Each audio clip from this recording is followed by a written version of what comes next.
All right, Horns. I'm ready. Let's go ahead and start this review. Nate, before we start, I think there's a little bit of demon on your face, like by your nose. Nah, I don't think so. I haven't battled any demons in probably a couple weeks, actually. So that like white goop on your nose, that's not demon? Hey, it's not demon. Let's just get over it. Does it rhyme with demon? Okay, you got me.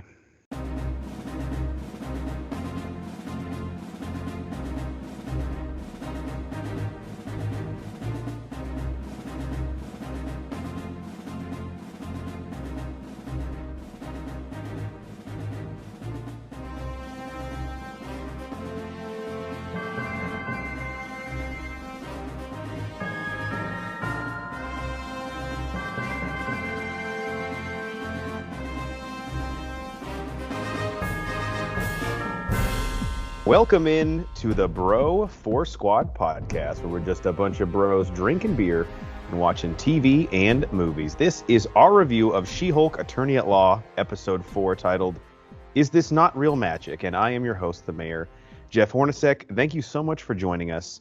We will review this episode as we do all of our TV episodes using the 4 Bro 4 Squad criteria, which is the acting, the story, our favorite scene, and then our theories and questions going forward. I turn it over to the American hero, Nate Thurmond. Nate, the cast and performances here in She-Hulk episode 4. We had Benedict Wong return as Wong, a few guest stars, one who in Patty Guggenheim, who's kind of blowing up the internet with her portrayal of Madison. Yeah. But overall, what did you think of what they did with the characters and performances here in the fourth, almost halfway mark of this show? I'm going to piggyback off. I wasn't on the last episode review, but I'm going to piggyback off of kind of what you were saying on some of those things because, one, I wanted to touch on the Emil Blonsky. He wasn't in this one, but actually off pod, I talked about this. I was texting you guys saying, went back and watched 2008 Hulk, and it is a completely different person. I just had to touch on that since I wasn't on the last episode, and I rewatched the Hulk. I was like, oh my, like it's not even close. No, which is a bummer because he is such an interesting character, I think, in 2008's Hulk. And here, as they've kind of done with several characters, they've just turned him into a gag. Like he's like a cult leader now. And I understand he's a reformed character, but there's a difference between reforming the character and then just making him like one of the Three Stooges, you know?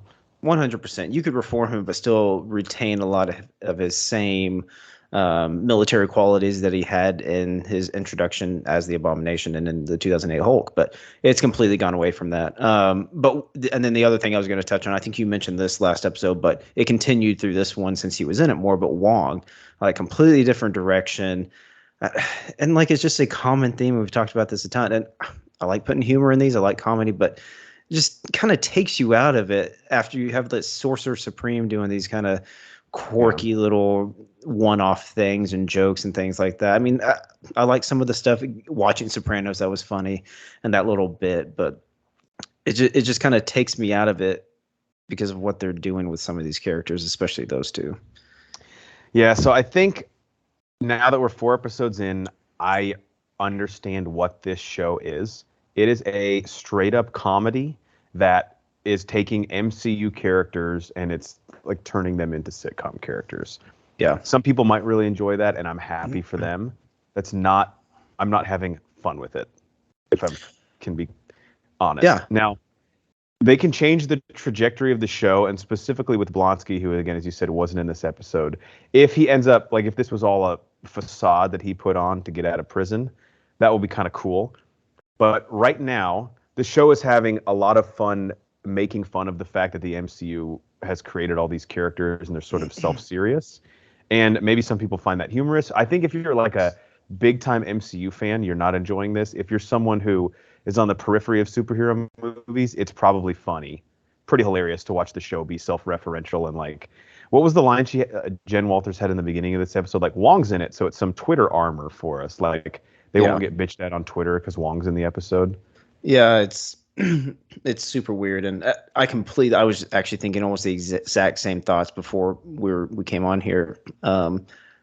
We know what direction this series is going, and it's fine. I can see how people will be having fun with this, and maybe it's to our own chagrin that we just had a different idea of what this was going to be, and it's not really fitting the mold that we wanted. and so it has just rubbing me the wrong way because it's not going the direction I wanted. I understand what it is now, and it's being consistent now at least. So I can give him credit for that. It's being consistent in what it's doing. I'm just not a huge fan of it. Right. And I'm not going to blame the show for being what it is, but at the same Mhm. time, I don't have to enjoy it. Yeah, 100%. You're not I'm going going to to enjoy stick everything. it out. I'm going to stick it out because I'm a diehard MCU fan, and there are definitely moments and pockets of the show that I do enjoy. Yeah. But on the whole, this was not what I was hoping She-Hulk would be. Yeah. All right, let's go into the story and plot for this one. So we're 4 episodes deep. The episode title is This Not Real Magic. The synopsis, according to the TV Time app, says, She-Hulk's new client Wong is suing a magician for unauthorized use of the mystic arts. And I guess the biggest question that I have so far about the story and plot, really, of this series is we don't have like an overarching narrative that's driving the show. It's just it's episodic. It's not serialized. There is a monster of quote unquote of the week, like a court case of the week. Yeah. None of these are really connected. There's a little bit of overlap sometimes between 2 episodes, but for the most part, it's really just disconnected. There's not a overall through line that we're trying to follow. And I think that's maybe one of the things I'm having the biggest issue with is like, what or should I be invested in this show at all? Because I don't think the show is asking a lot from its viewers. It's just saying, plop down on your couch every week and have fun with it. Like Wong was here today. He won't be tomorrow. And what will the ramifications of this episode be? Maybe nothing. What do you think? Yeah. Yeah, that's been kind of a struggle, I think, across the board with all of us trying to figure out where the plot was going, or is there going to be a connection to anything. The one thing I actually liked about this episode was kind of the aspect of her and Wong now working together, and trying to develop some potential superhero law. So I could actually see that as like a thread they could jump off on, and could be a way of introducing some other characters. A bit gimmicky because last episode she was like, oh, it's not going to be superhero of the week or whatever. I'm like, it's kind of playing into that. And also because we know we're still getting Charlie Cox in this. So Right. yeah, I mean, you're kind of going down that thread. But this is kind of breaking new ground. It's not something that's been talked about, and it's kind of funny because Wong, whether he knows or not, kind of plays the dummy in this because he's like, oh, you can't do that. So they're trying to implement the law in an area where the law has never been implemented before. So that could pose some interesting dynamics if we get some new people in, and this really jumping off as maybe like a branch of the government or something like that, where it has like overarching ramifications across the whole MCU because now new laws specific to superheroes are being introduced. Right. And I think to that point, like there are definitely there's elements that could tie into the MCU as a whole, but I'm not even saying I need that for the show to matter. It can be as low stakes as possible, but it has to have some plot. And if the plot, like where this thing leaves us is Titania is suing She-Hulk for copyright infringement. If that's the main narrative of what the are we doing She-Hulk here series, what are we fucking doing? That is like just like the biggest stretch, like to end an episode on like, oh, she's suing you for she trademarked She-Hulk. That's where we're going with this.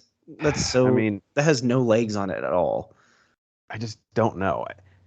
I guess the thing is, like, again, we can blame ourselves for this a little bit, but like I keep looking for something in this show to matter, and maybe the crux of my issue is that like none of it matters. You know, it's basically like Rian Johnson's Star Wars, like parodying people that actually get invested in this stuff, like the MCU, like that is inherently part of the joke. And because I'm the person being made fun of course I'm not going to enjoy that, you know? Yeah. And this could, if She-Hulk really develops into an MCU character, and it could have potential down the road. And that's what I like with all the MCU installments, is something that's going to affect the MCU down the road, that's going to have implications down the road. And I know from watching some reviews and people online and reading about stuff online, some people just want this. Like, there's not always shit going on in the world that is dire. I get it. But you've got to have a little something, and I'm just not finding it with this in the moment. But I think the problem with that argument for me is I don't think those things are mutually exclusive. Like the Daredevil Netflix series was a guy trying to defend his corner of Hell's Kitchen. Yeah. It wasn't aliens coming from outer space. It wasn't someone threatening to wipe out half the universe. It was a guy trying to keep a small personal defender's law firm going and keeping his one block of the neighborhood safe. And I was so invested in the characters and what was going on. So I guess I was just excited at the possibility of like, wow, we have a lawyer in the MCU. There can be like a legal aspect that we're looking at through Jen Walters, and it can be really interesting to see like her perspective on this world that she lives in. But the show again thought, dude, wouldn't it be really funny if she was green and if Wong didn't know what a gin and tonic is? Yeah. Yeah, and there's just so many. There are a lot of plot threads on here, but they don't connect, and they're all over the place. So it's tough to say. I mean, we've already said this, like what direction they're going in, but yeah, you've got the Emil Blonsky, you've got Hulk starting off and maybe going to Sakaar. Then you've got kind of Pug doing his own thing with the random Megan Thee Stallion, the episode before last. Now Jen is on a dating website. Now Jen is working with that Wong. part I hated. There's like so many different like branches on this tree. I just want to narrow it down just a little bit. Yeah, just a little. And if you're someone at home who likes this show, we're not trying to shit on you at all. Comment below what you like about it. At this point, if you asked me, like if someone was like, hey, should I watch She-Hulk? What's it about? I'd be like, dude, I don't know. I don't know what it's about. I don't know what the plot is. Yeah. And there's still a few things that I'm having issues with that were kind of brought up in the first episode. Like, what's the tone? What's kind of the age range for this? Like now we're having like a one night stand with a green Hulk. That was kind of weird. Yeah. Didn't really know what they're going with there. And this is kind of a one-off statement. And I don't know if this is going to play into the plot or story later. But I'll just go ahead and ask this question. Is Nikki gay? I guess so. Now was that like explicitly said, or she had like that one-off like, oh, hetero dating is so grim? Yeah, I mean, definitely what I don't really give a fuck either. No, it doesn't matter. Me at all. I just didn't know if it was supposed to be known. Right, I'm with you. If I missed something, because I thought she was talking about like a guy that she dated earlier in the series, but yeah, I can't remember. Maybe she's bi. I don't know. But I don't know if they're going to try and like shoehorn something in here that she like has a crush on Jen or something. Possibly, yeah. I don't know if I'm fully involved in that. And like I said, could care less if she's gay. I just didn't know if I missed something. So yeah, I'm with you. I was like, oh, interesting. I Yeah. just kind of brought that up like I was supposed to already know it, but yeah. All right, moving on. Favorite scene in the episode, Nate? Which one stood out to you the most?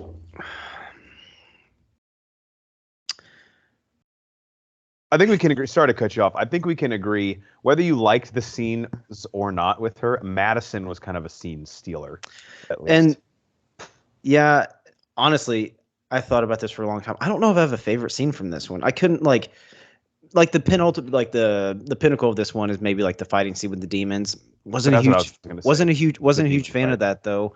I don't know, it just seemed weird and like convoluted, and it seemed forced, like a way they needed to get her to like fight something, and this is what happened. Yeah, they were like, we haven't had any action set pieces really in this show since the first episode. We need one. Oh, let's set this up. We've already had Wong say that Donnie Blaze opens up portals randomly and stuff like that. Okay, that'll work. I don't know. I just felt like it was kind of convoluted. But yeah, Madison, like I said, I honestly didn't have a favorite scene. I knew that coming into this that I wasn't going to have one. I thought about it for a long time. Mm-hmm. But yeah, Madison was kind of a scene stealer. I liked her way more than I wanted to like her. Yes. So any of those scenes, I begrudgingly laughed at some of the jokes that I didn't want to laugh at. I tried to fight the urge, but as she kept calling him Wongers, I was like, fuck, I'm actually kind of laughing at that. Yeah. And the end scene when she's like, I told you this off pod, where she's like asking Wong, like, have you tried Tequila Sunrise? And he's like, no, I have not had that one. I don't think. No. It's really good. You really like it. It's just like a perpetual like buzz. Straight tequila. Yes, I think so. Yeah.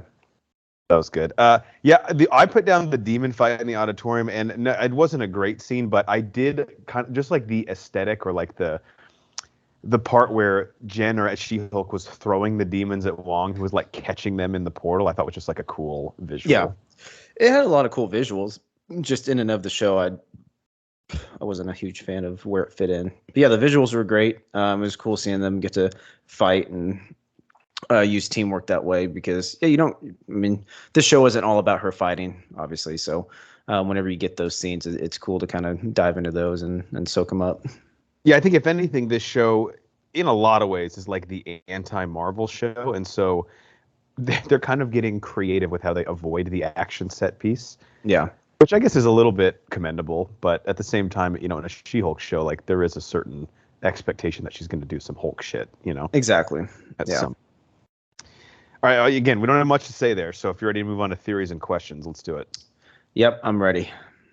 All right. My first question, and I don't have much here, just again because this episode, I think, has such little bearing on the overall direction of this show or the MCU. But Donnie Blaze, the magician in this, the Camartage reject, played by Ryan Powers. I mean, that has to be a play on Johnny Blaze, who's Ghost Rider, right? Or like I don't know if if Donnie Blaze is a character in the comics, then like Marvel really got uncreative. Yeah, that was a 5 p.m. Friday deadline, and they didn't have anything else to write down. Yeah. Donnie Blaze. We already have a Johnny Blaze. Well, we have dinner plans. Just okay. So I don't know if that was like an allusion to Ghost Rider. There's been a lot of rumors for a while that Ghost Rider is coming soon to the MCU. Yeah. Ryan Gosling has been joking in interviews that he wants to play the role. I don't know if this is more of like a wink, wink, nudge, nudge, which I feel like this show has too many of personally. So, it's gotten to the point. Like, I obviously see where you're going with this. I mean, it makes total sense. But yeah, there's so many things, and all the fans, including us, read into so much shit. I'm just like, oh God. I mean, I want it to happen, but I've been burnt so many times by thinking things that never come to fruition. Yeah. So that was the only question I had about the Donnie Blaze character. So I guess we can just go back and forth. What'd you have? Well, y'all kind of piggyback off of that because there's obviously a lot of intrigue and questions around Donnie Blaze. First of all, how does he still have his sling ring? I don't understand. Like, he got banished. Could they not just like take that away? Kind of like, is it like the job that I've seen people get fired at when I worked in professional baseball? They would not let you leave with like a fucking stapler, and he's able to get a sling ring out of Camartage. No, when I got kicked out of LA Fitness, they took my membership card. I mean, it's kind of standard protocol. And they didn't even let you put pants on. No, it was like mid-shower. There were some things happening. Yeah, but you had to go. I think we all agree. I mean, I can't blame him. This is just kind of an aside. What did you think of the Donnie Blaze character? He wasn't bad. He kind of reminded me of like a Joe Bluth from Arrested Development, kind of that style, like Great the analogy. mediocre magician that's very full of himself. So I liked his introduction here. Just a lot of questions behind him, and I know Wong at some point said he what do you say? He like opened a portal and like brought in like 3 kegs from his frat brothers. I'm like, what is this guy's background? Was he just like a legit normal dude that was going to college and then like all of a sudden showed up in Nepal and he started training to be a sorcerer? It's funny because a lot of these plot synopses, this one specifically, like if you didn't know this was a comedy and you just read the plot synopsis, you'd be like, dude, that sounds like a pretty serious, dramatic plot. Like someone is using the magic from Camartage for nefarious purposes. But no, he's just transporting sorority chicks to like different parts of the country. Yeah. Super, super weird. But yeah, those are kind of my questions around him and his mystique. So if they pull on that thread later and show us a little bit more, I won't be mad at it. I had this one. It's like a theory and a question combined into one. And this, again, as many things in the show in episode 4, were not really developed any further. But I'm beginning to wonder about this. Do you think there's a chance that Jen is, for some reason or somehow, being set up by the Superhero Defense Council? I mean, the whole way they hired her and like the things they've asked her to do seem maybe not quite nefarious, but like a bit odd. Oh, 100%. And I don't think Holden Holloway was actually in this last episode, but from the beginning, he's always seemed kind of sly, kind of sneaky about his intentions. And I think on episode 1 or 2 review, I even said that I think Madam Hydra may be like above him, like pulling the strings. So yeah, there's definitely something there. And I think kind of that Emil Blonsky case was the first one to kind of test the waters and see, okay, how committed are you to this? Now that she's gone through with that and actually performed and shown that she's fully committed to this, I think the hammer's going to drop at some point. But yeah, there's definitely some larger setup here that hasn't been revealed yet. And actually, as we're recording this, it is Saturday, September 10th. The Marvel D23 panel is set to kick off in a few hours. So they are going to announce the cast of the Thunderbolts at that. And A lot of the speculation is Tim Roth coming back as Abomination with Yelena Belova and U.S. Agent played by Wyatt Russell. So we might have that might be a bit of a hint towards what ends up happening with some of the characters in this show, because if there are nefarious means behind her getting Emil Blonsky out of prison, and who would personally be pulling those strings, obviously Allegra de Fontaine, like you said, is probably the prime candidate. Yeah, I believe so. I had one other theory, but I don't know what else you have. Yeah, I've got one. You just asked that one. Let me see. It kind of goes into what we were just talking about with Madame Hydra. So there's a portion in the show where Jen is looking at her checklist or her to-do list. Something about a parole officer for Emil Blonsky is on there. Could that be her? Could that be a little nod to maybe getting Madame Hydra? I don't know how she pulled the strings to become a parole officer, and especially from Emil Blonsky, but we're always looking in the background. We're always looking for those small details. So that could be it. That would make the most sense, especially if she's trying to get him out and get him on a new team for something. But that'd be pretty cool if Madame Hydra ended up being his parole officer. Well, and that actually ties into my last theory. So we know Daredevil is in the show, and I've been wondering or speculating if he has information on why Jen was asked to take on the case of Blonsky for the Superhero Defense Council, and perhaps Kingpin is somehow working with or for Allegra de Fontaine as well.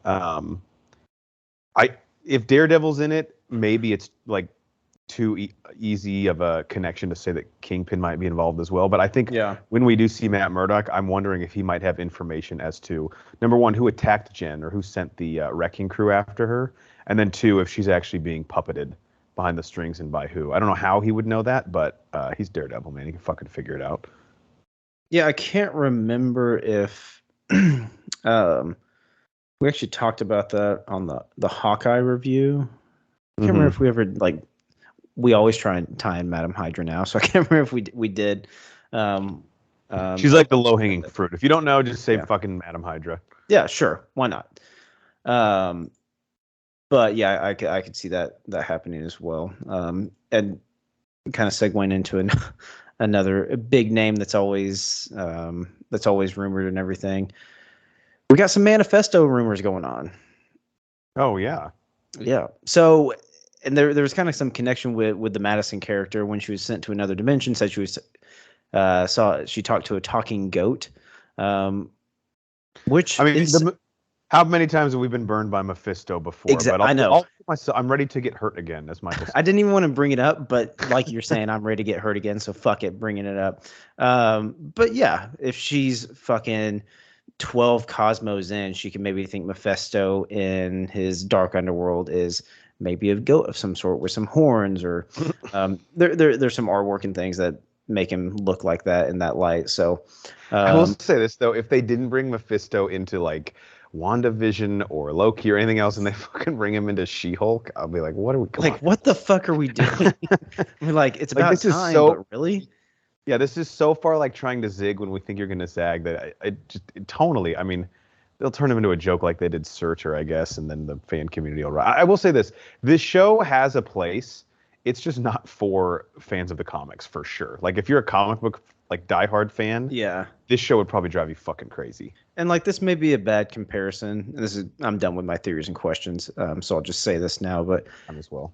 This may be a bad comparison, but, like Star Wars, like, they have their movies, they've got their canon and everything. But then they throw in, like, the Lego Star Wars, like, summer break, Christmas movies. Great. Those are funny. They know what they are. They know they're different. That's why they have such a separation from the main canon, the main movies, main series. I love it. Is it more designed for kids? Probably. Don't care. Still love them. Still watch it. But I know what I'm getting because there's that clear separation, and they know that they need to draw that line in the sand. It still had those Star Wars Lego things still have a ton of canon in them, a ton of deep cuts for like the hardcore Star Wars fans. But I know what I'm getting. I know what I'm getting into. an incredible analogy. Thank you. I thought so too. No, this should Like, be like Lego MCU, is what it should be. And Banner listening at home's like, fuck yeah, I would love that. The problem is that it is, but it isn't, if you know what I mean. They just set it up as another series, and like this compared to Loki. Loki had its funny moments, or this compared to WandaVision, completely different. Because this is not a comedy, it's a parody right now. I know. I think it may have been last episode I wasn't on, but you compared it to like Scary Movie or Not Another Teen or like Movie. Date Movie or it's super, getting scarily close to that. Yeah. And I'm glad you brought up the Lego Star Wars analogy, because I could be totally down for this, but I need it to be that, like the fact that it's in the MCU and using characters that we've seen before and grew to love, and it's like turning them into a joke of themselves. Yeah. But it's still them. That's what I'm struggling to grapple with. And again, maybe that's me, but I don't think I'm the only person that feels this way. No. And I think there's some credit to, like I said, like the Star Wars universe, because they understood that and they get it and they've planned for this, and they have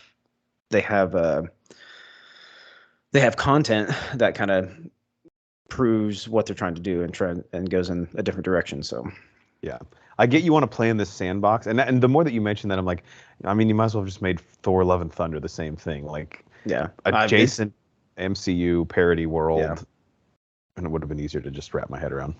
With the shrieking goats. God. So if you haven't figured out at home, we want to like this, but we're using these reviews almost as like a therapy session to just figure out, like, a little bit. Maybe I'm the problem. I don't know. I think I'm learning a lot about all of us. Yeah, it's really like a self-introspection exercise, which is great. I needed it. Dive. Yeah. Yeah, I'm not healthy, so. All right, Nate. That's all I got. Any last thoughts on She-Hulk or this show in general, episode 4? Actually, I did have one small thing. The after credits was kind of funny. I think we mentioned it a little bit talking about alcohol, and then the blue carousel line, or that's how you pronounce it. I don't know, which proves my point. She's like, no one knows what it is. I'm like, I don't know what it is either. It's blue, it has alcohol in it. I don't know. Bartenders don't even know. No, like, it's a premix that we don't even ask. I think someone just literally created blue alcohol to make colorful cocktails. That's it. And good on them. I mean, yeah, good on them. It works. It's marketable. I guess the last thing I want to ask, because the way She-Hulk has been, this is kind of the recurring question I have. Will we see Blonsky again? Will we see Wong again in this series? You want to go off of IMDb? Fuck no. I don't know if you heard the last episode. Yeah. We were destroying IMDb. Yeah. Like, those just don't guess. Have no idea what they're doing. You're setting yourself up for this. Is a 9 episode. Whoever's in the first one has to be in all episodes. God, what a move. It's like, what intern went in and was just like, whoops, I'll just change it each episode. Don't lie to me. I think we'll see both. But if I had to pick one over the other, I'd say we would probably see Blonsky over Wong. Mm-hmm. I just feel like there has to be like a reveal that he was faking everything, and sorry, just burped. It was a front for something bigger. So yeah, I think we'll get Blonsky back. I agree. I think Blonsky, probably not Wong, but who knows? I'm also curious as to how many episodes we will get of Daredevil, like if he'll pop in a couple of times.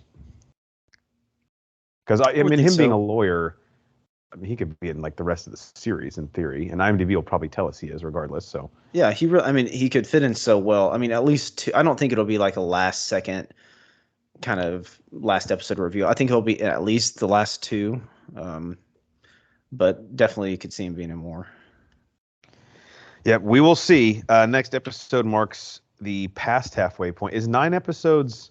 Like, WandaVision was probably 10, right? This is the second longest series I think they've had. It's a great question. I'm not sure how many WandaVision was. I think WandaVision was the longest. And the Daredevil one they announced is like 18. WandaVision was 9. Weird. Oh, okay. Huh. Interesting. But this is shorter than WandaVision, I feel like each episode is. I could be wrong again. Yeah, these are like 30 minutes max. Yeah, with credits. Yeah. So yeah, runtime is like 25 or so. But yeah, I think some of the WandaVision ones went 40, 45. Yeah, especially that first one, I think. Yeah, a lot less screen time.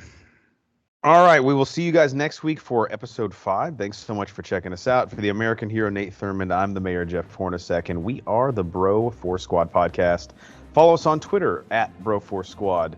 If you type in Bro Force Squad as 3 separate words, we're on YouTube, Spotify, Apple Podcasts, Amazon Music, all over the place. You can check out all of our content on our website, broforcesquad.com. Until next time, Nathan and I have to go figure out how the fuck do you spell Madison? There's a 3 in there somewhere. There's a D on the end. Oh, that always gets me.